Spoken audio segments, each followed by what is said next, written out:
C'était il y a un an, un terrible incendie parti d'une aire de repos d'autoroute à Gonfaron, ravageait 7000 hectares de forêt et faisait malheureusement 2 morts. 1000 pompiers mobilisés à l'époque pendant une semaine, 10 000 personnes évacuées. C'est vraiment un triste anniversaire pour le Var que nous rappelle aujourd'hui Romain Fiorucci. C'était il y a un an. Le massif des morts se réveillait brûlé, dépeuplé, noir de cendres.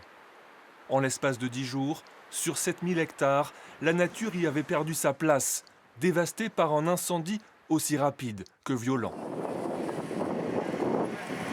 Le 16 août 2021, le feu se déclare sur une aire d'autoroute sur la commune de Gonfaron. En quelques heures, en pleine sécheresse et attisé par un fort Mistral, il débute sa course effrénée vers le golfe de Saint-Tropez. Entre les sapeurs-pompiers et ce géant rouge commence alors un combat qui va durer nuit et jour.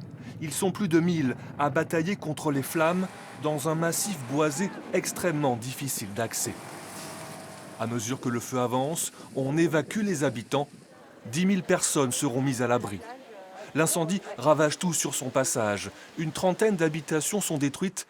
Une partie de la réserve naturelle de la Plaine des Morts aussi. Le feu fera également 2 victimes restées bloquées dans une maison isolée.